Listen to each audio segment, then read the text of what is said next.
What's happening, my friends? Welcome back. Welcome back. Let's talk about Alex Pereira versus Jiri Prochazka, UFC 303.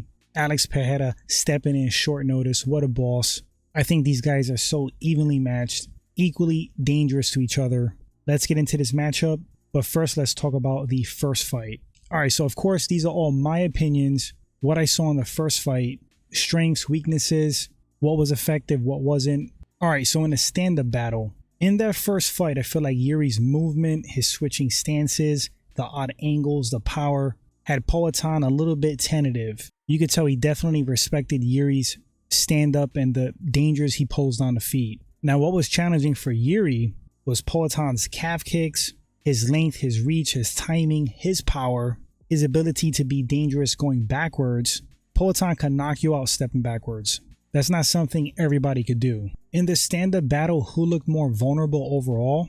I'm going to say Jiri did. He looked more cautious of the power.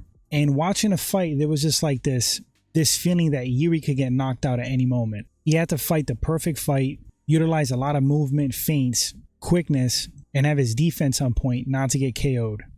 Takedowns were crucial for Jiri, and I still think they are. He got Poatan down. That was big. If he can keep doing that in a fight, he could potentially gas Alex out, control him, do damage. Of course, start to get points on that scorecard. To Alex's credit, he got back up, and it didn't necessarily look difficult, but Alex, to me, looked like he was losing more steam than Jiri. And that's one of Jiri's weapons, his cardio. Jiri still looked pretty spry, and I think he has better cardio overall than Alex Pereira. The thing is, when you push the pace, when you're the aggressor, you run the risk of getting knocked out and caught.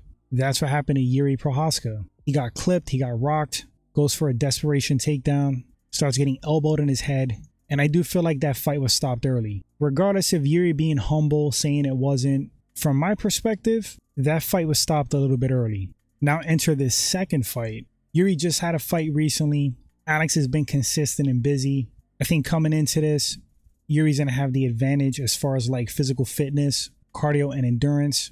Alex looked like he was taking a break. I was reading that he has to drop at least like 20 pounds. And in the first fight, like I said, from my perspective, it looked like Alex was like losing a little bit more steam than Jiri. And that's going to possibly be more of an issue in the second fight. That's huge. That's a factor. If this fight passes 2 rounds going into the third, the cardio and conditioning is going to matter more. And Jiri just doesn't stop. That's part of his game. He wears guys out.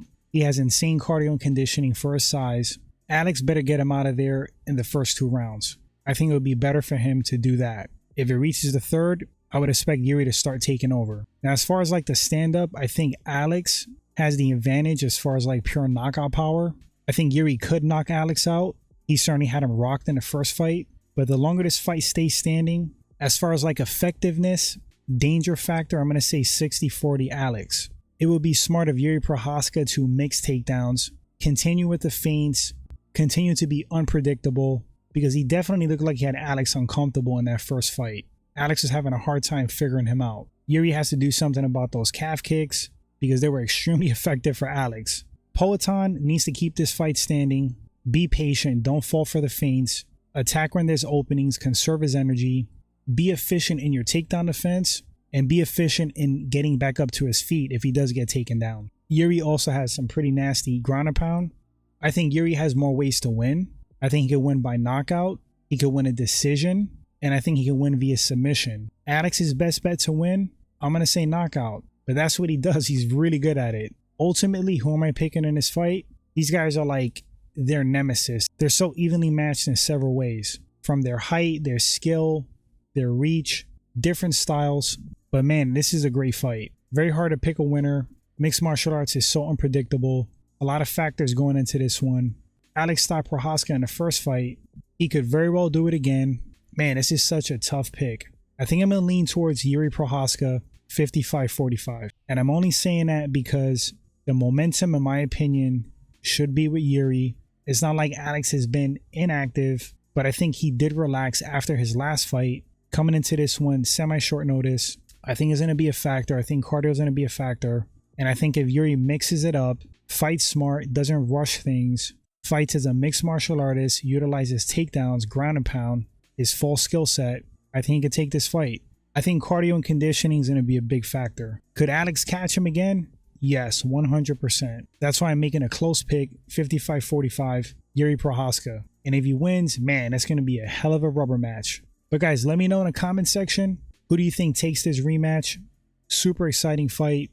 After the fight takes place, we'll come back and talk about it as usual, my friends. Until then, take care. Enjoy the fight, guys.